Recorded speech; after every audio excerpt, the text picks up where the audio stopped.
می دا خبره وکا او کوټې ته راغلم په کټ کې داسې بې بالښته بیتولی سملاستم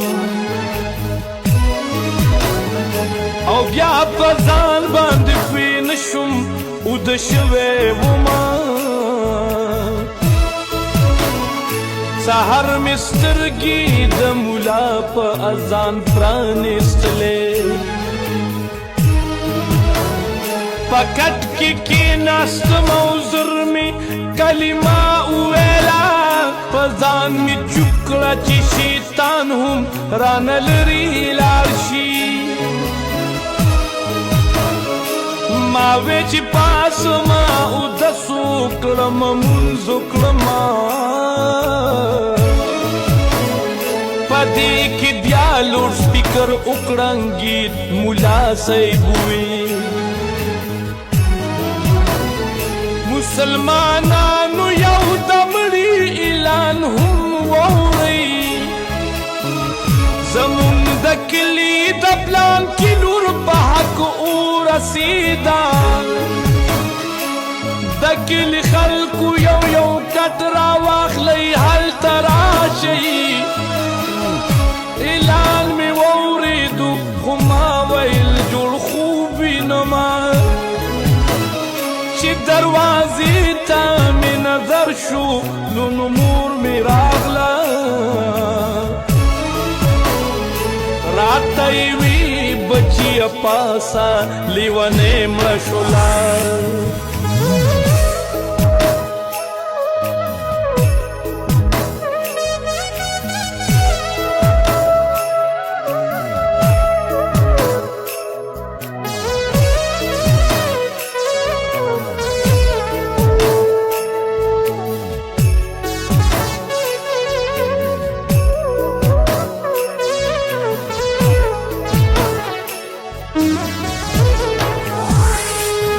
نن کور لمزنن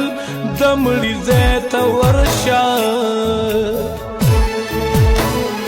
مور مې خبره لا پوره مکمل کړې نه وه زه زر راپاڅېدم او سیده هلته ورغلمه هلته چې ورغلم یو شور او یو غوغا جوړه وه مور به یې چغې کړې چې یا لیونی پاسه کنه ځای را جارو کا او بیا لوښي د ټول کور ووینځه پلار له جامې ورکه ورونو ته د چکې دوا زما وړي زما خوږې لورې را پاسه کنه مورې په کور کې ژړل پلارې په کوڅه کې ژړل وروڼې زلمي وو خو هغوی هم په پرده کې ژړل د کلي خلک لوی واړه هم ټول خفا ولاړو د لیونۍ په کور بې وخته او قیامت راغلی یو څو کسان دې خوا ولاړو زه یې خواله راغلم ما ترې تپوس وکړو چې دا لیونۍ څنګه مړه شوه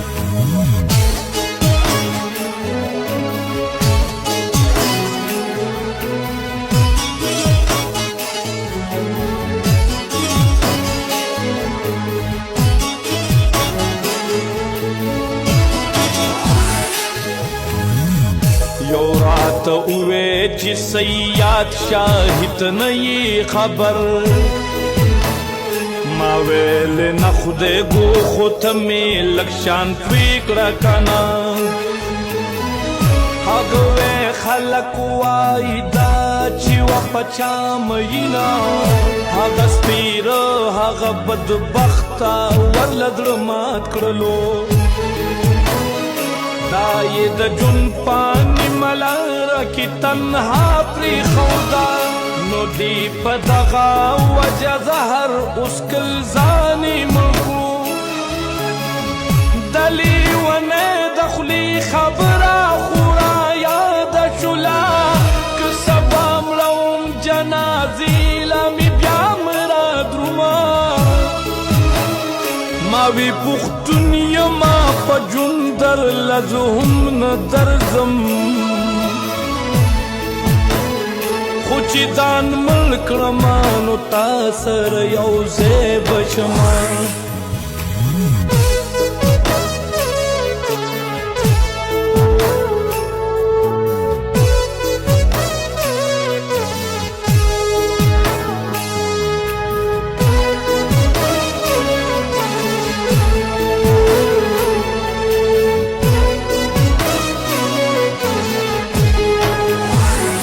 په دغه خیال باندې واپس کور ته راورسېدم